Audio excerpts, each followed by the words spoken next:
who we should be. Long ago in New York Harbor, an ironworker installed beam after beam, day after day. He was joined by steel workers, stonemasons, engineers. They built not just a single structure, but a beacon of freedom. The very idea of America was so big, we felt the entire world needed to see. The Statue of Liberty, a gift from France after our Civil War. Like the very idea of America, it was built not by one person, but by many people from every background and from around the world. Like America, the Statue of Liberty is not standing still. Her foot literally steps forward atop a broken chain of human bondage. She's on the march, and she literally moves. She was built to sway back and forth to withstand the fury of stormy weather, to stand the test of time because storms are always coming. She sways a few inches, but she never falls into the current below. An engineering marvel. The Statue of Liberty is also an enduring symbol of the soul of our nation, a soul shaped by forces that bring us together and by forces that pull us apart. And yet, through good times and tough times, we've withstood it all.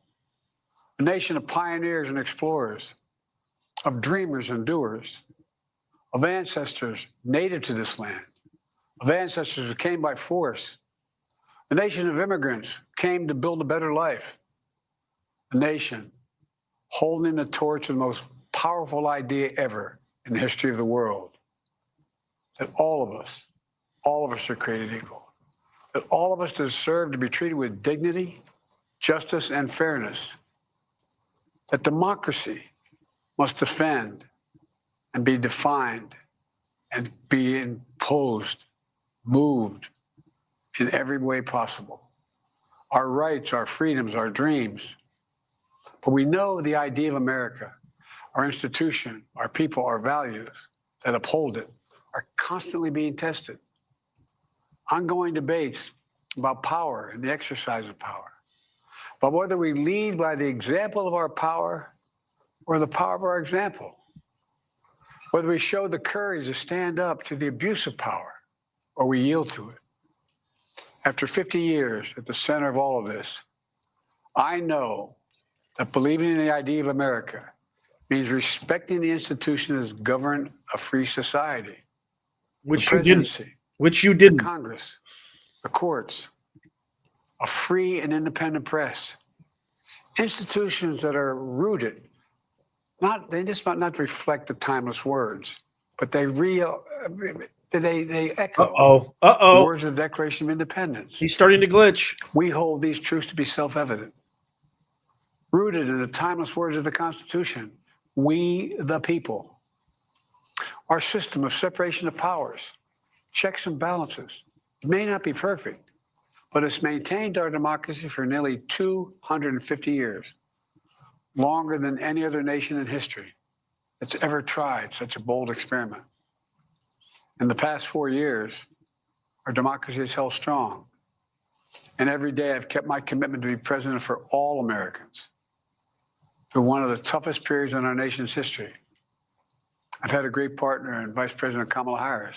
Oh, yeah. It's been the honor of my life to see the resilience of essential workers getting us through a once-in-a-century pandemic, the heroism of service members and first responders keeping us safe, the determination of advocates standing up for our rights and our freedoms instead of losing their jobs to an economic crisis that we inherited. Millions of Americans now have the dignity of work. Millions of entrepreneurs and companies creating new businesses and industries, hiring American workers, using American products. Together, we've launched a new era of American possibilities. One of the greatest modernizations of infrastructure in our entire history, from new roads, bridges, clean water, affordable high-speed internet for every American. We invented the semiconductor, smaller than the tip of my little finger, and now is bringing those chip factories and those jobs back to America where they belong, creating thousands of jobs. Finally, giving Medicare the power to negotiate lower prescription drug prices for millions of seniors, and finally, doing something to protect our children and our families by passing the most significant gun safety law in 30 years and bringing violent crime to a 50-year low, meeting our sacred obligation to over 1 million veterans so far who are exposed to toxic materials, and to their families, providing medical care and education benefits and more for their families. You know, it will take time to feel the full impact of all we've done together. But the seeds are planted, and they'll grow and they'll bloom for decades to come. At home, we've created nearly 17 million new jobs, more than any other single administration, a single term. More people have health care than ever before. And overseas, we've strengthened NATO. Ukraine is still free. And we've pulled ahead of our competition with China, and so much more. I'm so proud of how much we've accomplished together for the American people. And I wish the incoming administration success, because I want America to succeed. That's why I've held my duty to ensure a peaceful and orderly transition of power, to ensure we lead by the power of our example. I have no doubt that America is in a position to continue to succeed. That's why my farewell address tonight, I want to warn the country of some things that give me great concern. This is a dangerous and that's a dangerous concentration of power in the hands of a very few ultra-wealthy people. The dangerous consequences if their abuse of power is left unchecked. Today, an oligarchy is taking shape in America of extreme wealth, power, and influence that literally threatens our entire democracy, our basic rights and freedoms, and a fair shot for everyone to get ahead. We see the consequences all across America, and we've seen it before. More than a century ago, the American people stood up to the robber barons back then and busted the trusts. They didn't punish the wealthy, just made the wealthy play by the rules everybody else had to. Workers want rights to earn their fair share.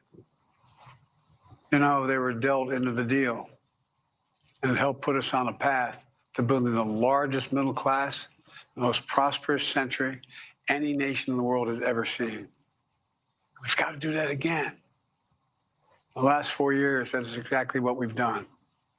People should be able to make as much as they can, but play by the same rules, pay their fair share of taxes.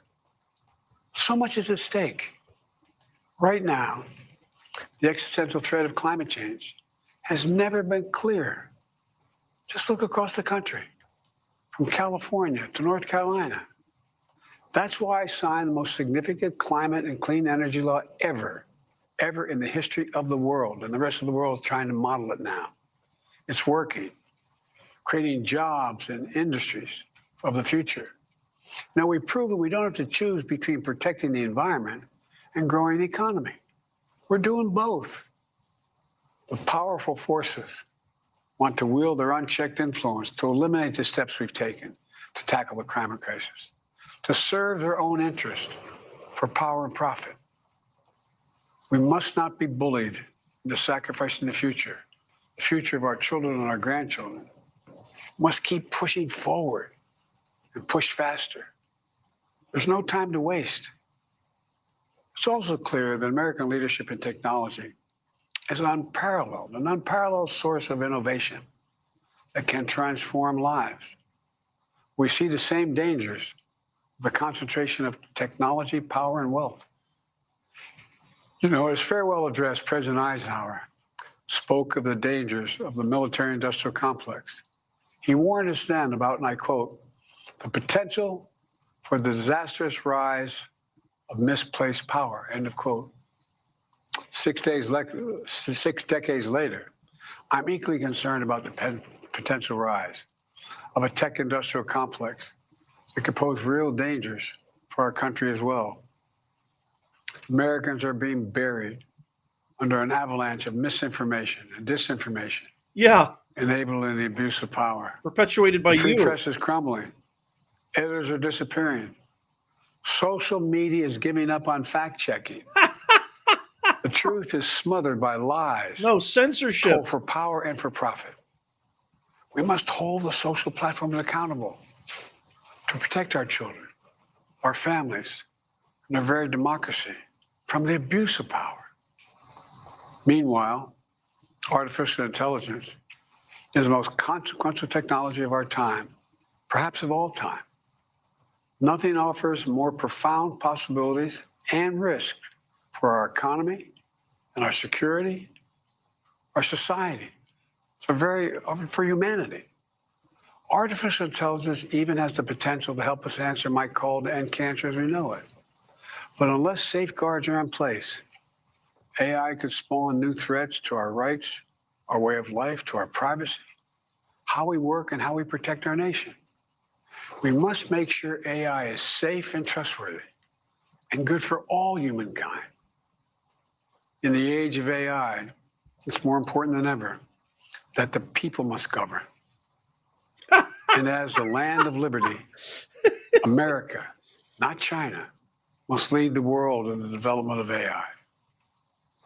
You know, in the years ahead, it's going to be up to the president, the presidency, the Congress, the courts, the free press, and the American people to confront these powerful forces. We must reform the tax code, not by giving the biggest tax cuts to billionaires, but by making them begin to pay their fair share. We need to get dark money. That's that hidden funding behind too many campaigns contributions. We need to get it out of our politics. We need to enact an 18-year time limit, time and term, for the strongest ethics reforms for our Supreme Court. We need to ban members of Congress from trading stock while they're in the Congress. We need to amend the Constitution to make clear that no president is immune from crimes that he or she commits while in office. So what about you? The president's power is not limited. It's not absolute, and it shouldn't be. And in a democracy, there's another danger to the concentration of power and wealth.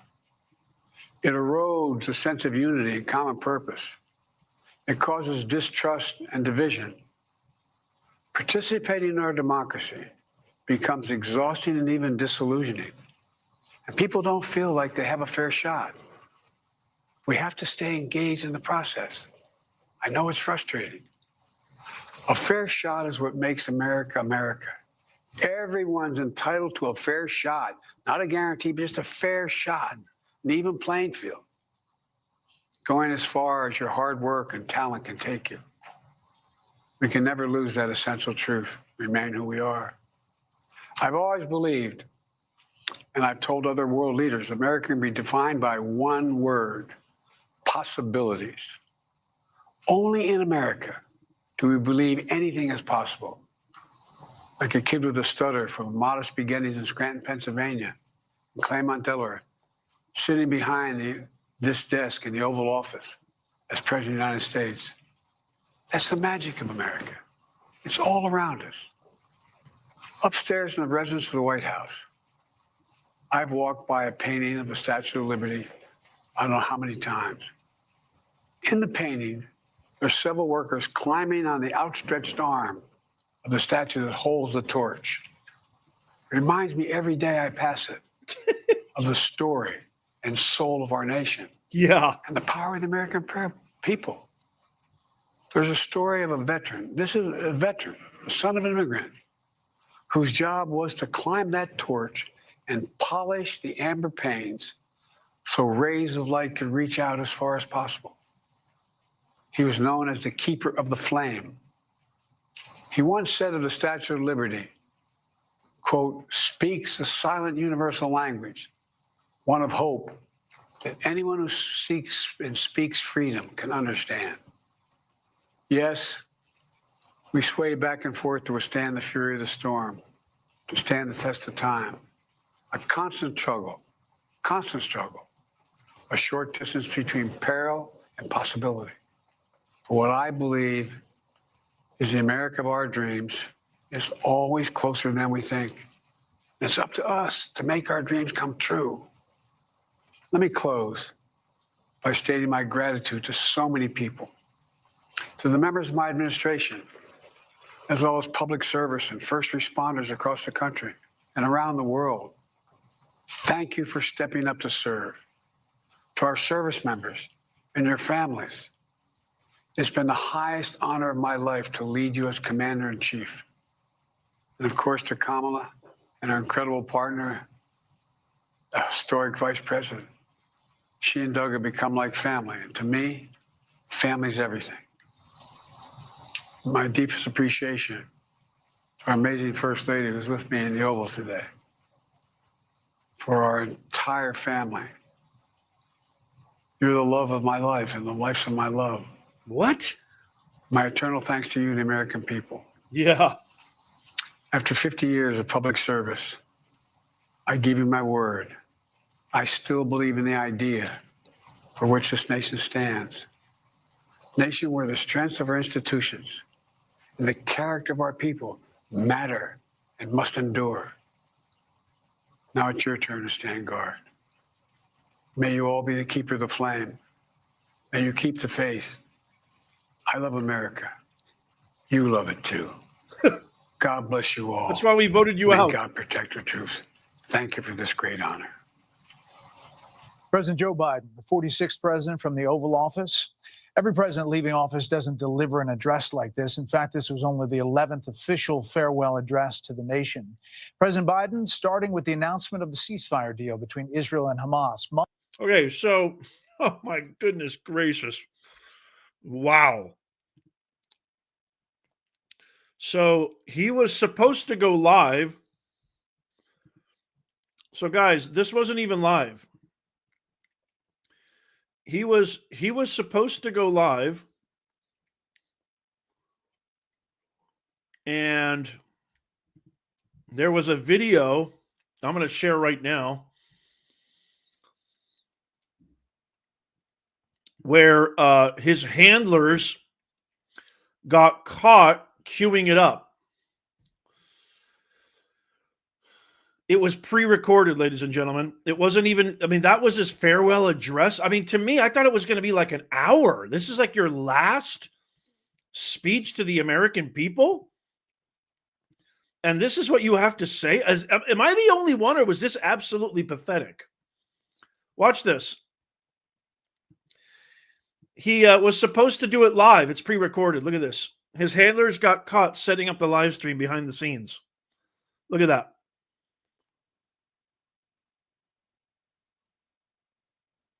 Unbelievable. Unbelievable. Look at that. They absolutely got caught. Can you believe that? Okay, so he talked about the Israel-Hamas ceasefire, which Trump brokered, not him, because guess what? If they could have gotten a deal, if they couldn't have gotten a ceasefire, if they could have gotten the hostages, don't you think they would have gotten it done before the election? You tell me. Let me know in the comments. I mean, 20 minutes.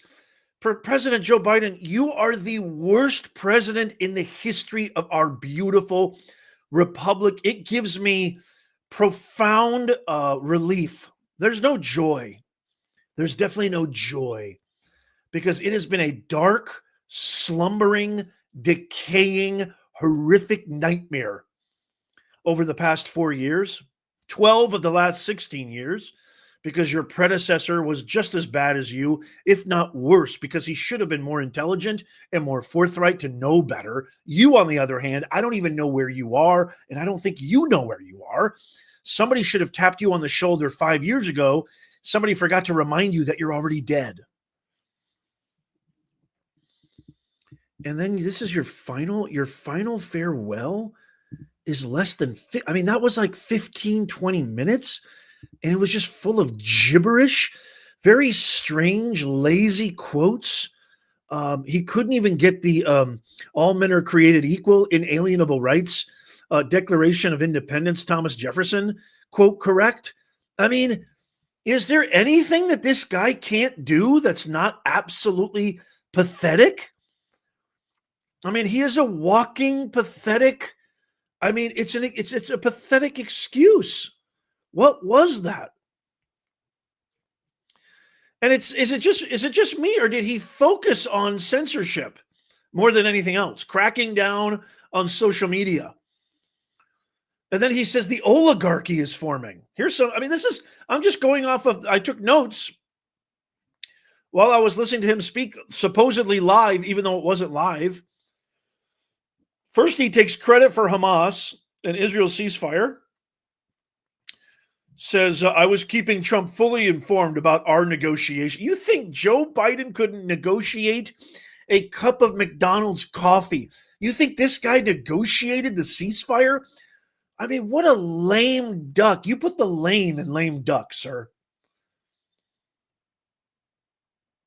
And then he talks about this oligarchy. I want to warn the country of some things that give me great concern. A dangerous concentration of power in the hands of a very few ultra. I mean, here's a quote. I'm going to put this up right here. This is a direct quote from what he said. This is a direct quote. I'm bringing this up on the screen right now. My goodness gracious. At the bottom of your screen, I want to warn the country. This is your farewell. I mean, this is pitiful. Absolutely pitiful and embarrassing. Because you know why this is even more? We've known, and we knew even before watching that this was going to be a train wreck. But again, the world leaders, imagine what the Taliban, ISIS, Iran, imagine what Syria, imagine what Russia, Vladimir Putin, Kim Jong-il from North Korea, imagine what Xi Jinping of China. They're looking at this going, my gosh, we should have attacked. We should have attacked while we had the chance. They're probably regretting it. We should have attacked because America has never been weaker under you, Vegetable in Chief.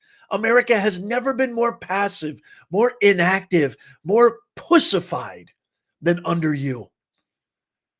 Pam Bondi has got more balls in her left pinky toe than you do, Tombstone Biden. And then he says this. I'm going to share another quote. And then he says this. My God, what an embarrassment. Absolute embarrassment. Thank you, Laura Tilford, for the gifted membership. You're amazing. Thank you. Today, an oligarchy. Wait, hold on a second. Let me get the full quote. It might not fit on here. Hold on a second. He says, today, an oligarchy is taking shape in America of extreme wealth, power, and influence that literally threatens our entire democracy, our basic rights and freedoms, and a fair shot for everyone to get ahead. Like what? You mean, which oligarchy are you talking about? The one that's backed by Soros? The one that's backed by Holly weirdo pedophiles? George Clooney essentially pulled the trigger on you being ousted in a coup d'etat on a sitting president. We know you didn't want to go. We know Dr. Jilskis was pissed off. She can't even look at Kamala. What oligarchy are you talking about? The Russian oligarchy that runs your son Hunter Biden's business affairs that you lied that you were a part of? What oligarchy? Is this the same oligarchy that ousted you and then installed a puppet and completely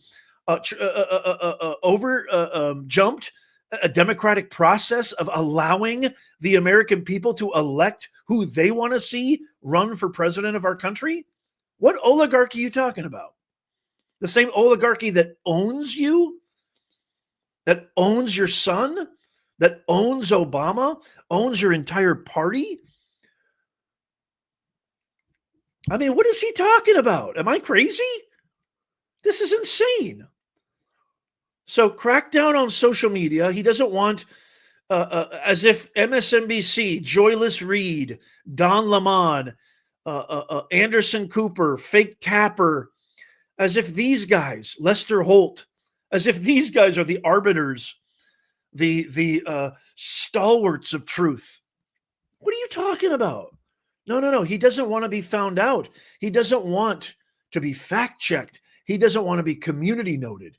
I mean, Mark Zuckerberg, look, I don't trust him either, but the fact that he is taking the exact model of X, there is nothing better than community notes. Community notes is literally the embodiment of our American ideals, values, and principles. Because essentially, and if you're new to this, follow me on X too. We're almost at 20,000 followers on X. I'm very proud of that. We're at 19.9. Follow me. I'm at Professor Nez on X. I post a lot. I post pretty much 24/7 on X, formerly known as Twitter. You post something online, and then everybody looks at it, everybody digests it, everybody watches it or consumes it. And then if something doesn't seem right, they're able to say something about it. And then that gets fact checked by a bunch of people from different backgrounds who usually disagree. And if everybody can come as a community, hence the word community notes, if everybody can come together and agree to disagree, but agree that it at least makes sense, the note is added to the post. That's brilliant. That is the town hall, the digital town hall X. That is the town hall mentality of coming together and sharing, collaborating, engaging in thoughtful debate. That is communication of the people, by the people, for the people. That is the perfect antidote to quote unquote misinformation. The New York Times just gets to publish whatever they want. No community note. Same thing with the Washington Post. Same thing with CNN. Same thing with MSNBC, which is the worst broadcast in the history of broadcasts. Same thing with the Spew, otherwise known as The View, that cackle, that gaggle of menopausal lunkheads and airheads. They deserve to be taken off the air as well. No community notes. Worthless Whoopi can say whatever she wants. Joyless Bahar can say whatever she wants. Sunny, I shouldn't be hosting a damn thing hosting, can say whatever she wants. Although she has been forced to give some verbal disclaimers on her show, which is just terrific. I mean, it just says it all. 20 minutes of Joe Biden's tragic train wreck of a presidency wrapped up in 20 minutes talking about some nebulous, ambiguous oligarchy, talking about censoring people on social media because they actually got it right. The facts actually came out, and then trying to take credit for the Israel-Hamas ceasefire. That's your farewell address? And then you shamble, stumble, mumble, fumble through the rest, trying to quote things. That's your, I mean, how does that make any sense? That's your farewell address, and it's not even live. You don't even have the decency to go live and address the American people. You're on your last molecule, your last breath of oxygen in politics forever. You're going to go sit in your casket right after this. It's all over, and that's your farewell address? I got to be honest, I was expecting at least Dr. Jilskis or somebody to say, hey, dude, you got to do more than 20 minutes, and you got to say something. I mean, that I don't know, maybe I'm expecting too much. Am I expecting too much? Maybe I'm expecting too much. Holy macadamia nut. I want to give shout outs to Jim Barron. Thank you so much, JB, for gifting the membership. You and the mod squad. China, baby, love you. Laura Tilford, love you guys. The best mods in the absolute business. Thank you so much. New members, you get a lot by becoming a new member. I would highly, highly implore you to join now. Not only do you get automatic registration in our free live stream giveaways, okay, we do a lot. I've given away thousands of dollars in Amazon gift cards, hats, merch, hoodies, shirts, fanny packs, you name it. Not only that, which is amazing, not only do you support and help progress our movement of trying to make common sense go viral again, so these scandalous, depraved, lunatic, degenerate hippocrats can never pull the wool over the eyes of our grandkids and our great-great-great-great-great-great-great-great-grandkids ever again. You also get access to our members-only Discord, which is a phenomenal, amazing, engaging community of like-minded patriots. You also get boosted engagement on comments, number one priority when we have live guests, and a whole lot more. So think about joining, think about becoming a member. Click the join button down below. There's also a join link in the show notes description and pinned comment.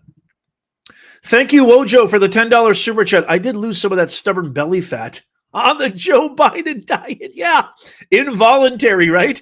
Involuntary diet. Thank you, Joe Biden. Works better than Ozempic, apparently. Thank you, Wojo. You're amazing. Laura Tilford, you're amazing. Lala in the house. The best of the best. Thank you, Laura. I appreciate you. Bleeding Patriotism. What a great name. Thank you for the $2 super chat. Biden is a joke. There's no way of arguing with that.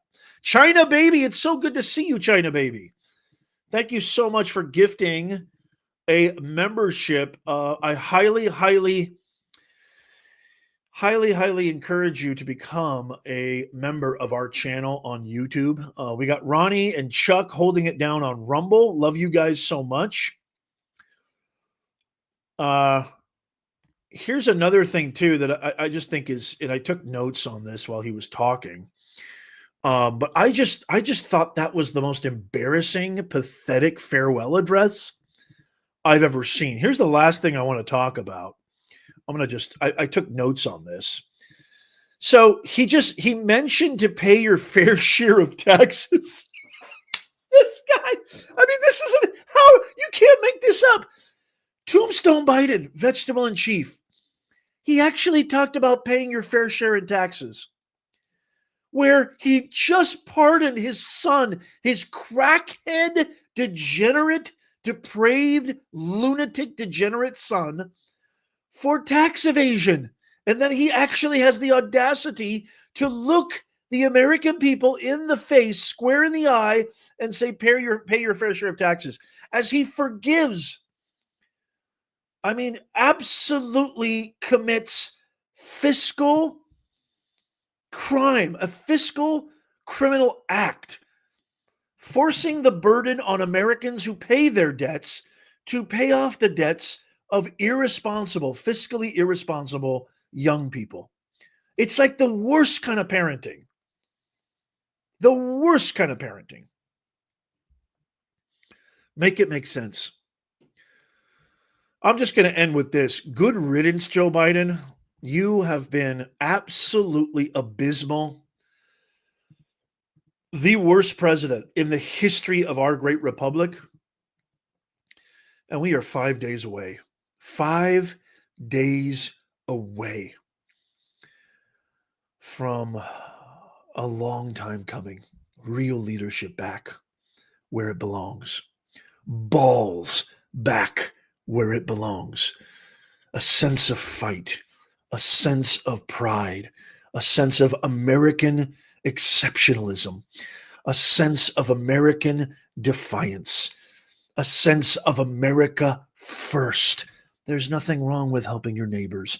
There's nothing wrong with helping your friends, family, and loved ones. But if you hand bread to your neighbor while your own kids starve, you are an absolute calamity, a travesty. Take care of your own first. I've used the airline analogy all the time. Remember the lady, when she's doing that thing right before you take off, showing you how to put on a seatbelt? God knows why. If you don't know how to put on a seatbelt by now, I don't know what's going on. You need to seek help immediately. But there's one key point that she makes when the cabin loses oxygen pressure and the masks come down. The one key golden statement that she makes: before you help your loved ones with their masks, put the mask on for yourself first. Because if you can't breathe, you can't help anybody else. It's the perfect metaphor. It's the perfect analogy for America first forever. We've been America last for these past 4 wretchedly dark years. And hallelujah, thank you, God, for bringing us the silver lining in the cloud, the light, somebody who's going to save our country. a real leader, President Donald Trump, which, by the way, we're going to go live. We're going to be live streaming the inauguration. So if you haven't already, make sure you sign up for our free newsletter, subscribe and follow. It's absolutely free. Our newsletter is in the pinned comment, show notes, and description. This is your sure-proof way of never missing out. Holy macadamia nut. And I just can't wait. I just cannot wait. I cannot wait for 5 days from now. 5 days.